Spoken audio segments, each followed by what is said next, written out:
Marine rescue radio operators are the voice of safety on the airwaves. They keep watch around the clock, making sure boaters in trouble get help fast. During the daytime, most calls go back to the closest radio base. But in the evening, calls are centralised to our State Communications Centre. My name's Brad Whitaker, and this is Marine Rescue TV.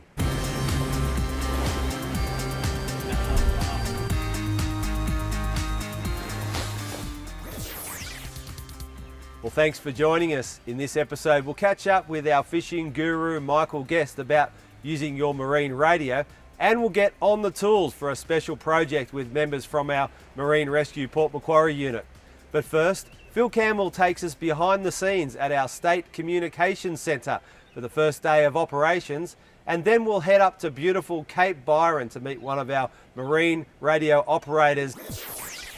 Well, it's great to see today so many smiles on so many faces, and I've certainly been here over recent weeks and months seeing the effort that's gone in to get this facility to where it is. It's a huge amount of effort. It's run solely on the back of hard work by our volunteers and our members. My name's Helen, and I'm here at the new State Communications Centre, Marine Rescue Sydney. As you can see, it's still pitch black here, middle of winter, and this is our first day of operation. I'm sitting in a brand new workstation. This is the first time a radio operator has sat here.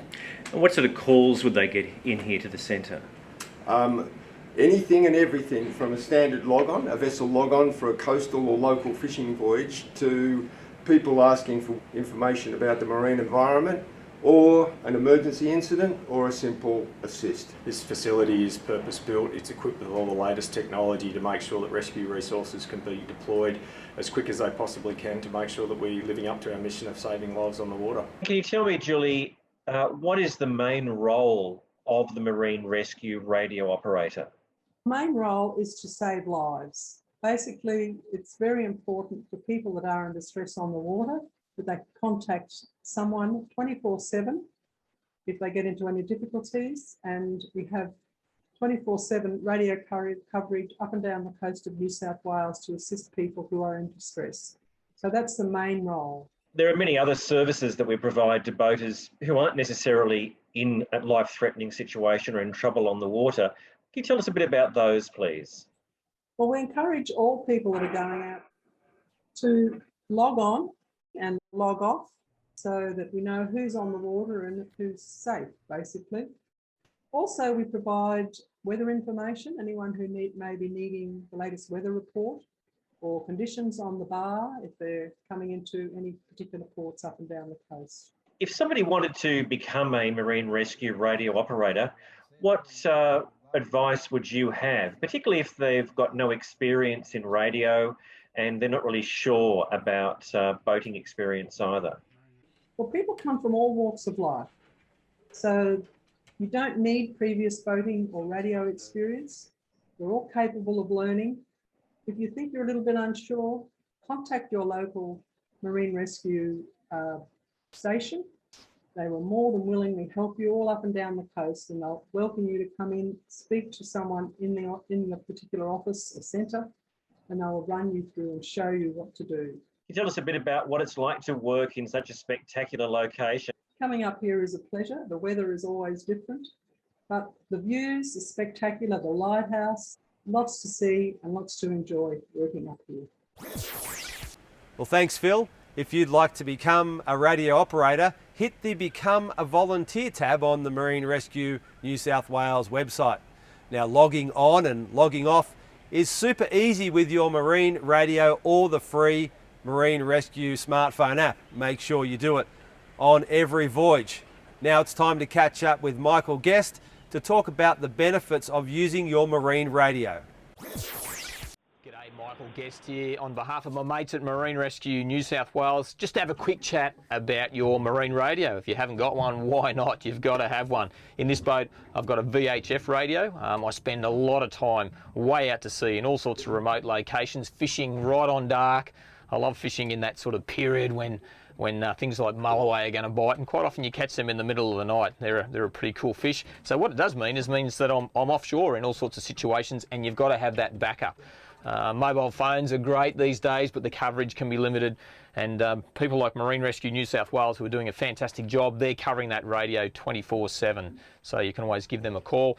You can get weather updates, radio checks, all those sorts of things. What we might do at the moment, I'll just turn it on, give Marine Rescue a call and get a radio check to make sure the radio is working perfectly.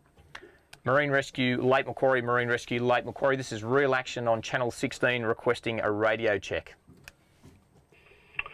Real Action, this is Marine Rescue Lake Macquarie. Could you go to channel 19, over? Going up, so we'll go up to channel 19, channel 19.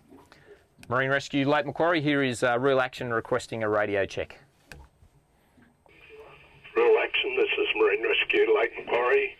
You're coming in loud and clear on channel 16 and 19. And for your information, the bar is calm and the wind is a southerly about 10 knots. Over.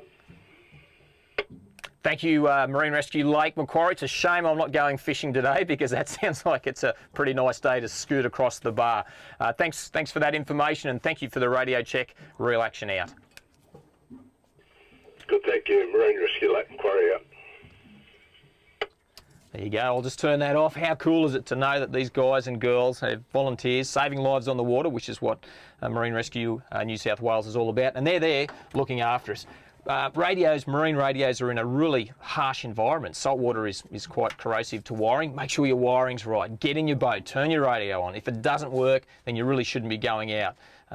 So that's one thing to think about. Make sure your aerial is in an upright position. Make sure your aerial connection's good. Make sure it's nice and tight. It's not swinging around. Because when things really go bad, that little bit of gear there, that radio, is the difference between possibly you getting your life saved and not. Don't forget, if you require emergency assistance, the international call for help is simple: Mayday, Mayday, Mayday, and that will swing everybody into action, including Marine Rescue New South Wales. And don't forget, they're our volunteers saving lives on the water.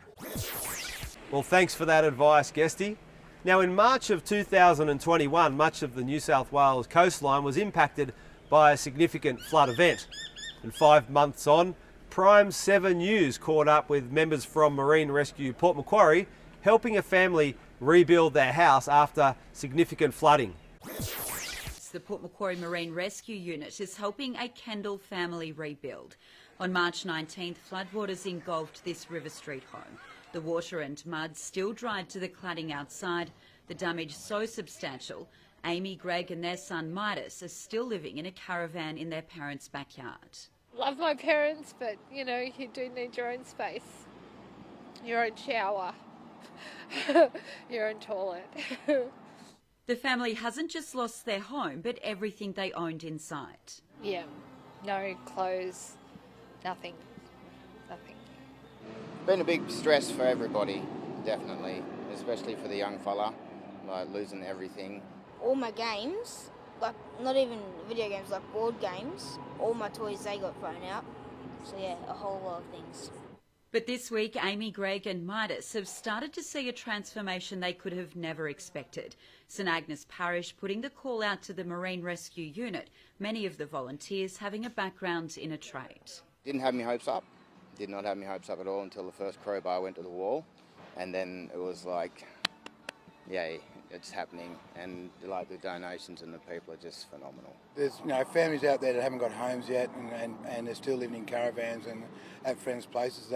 And secondly, the community supports us as an organisation so much. It's good to be seen to be giving back to the community too.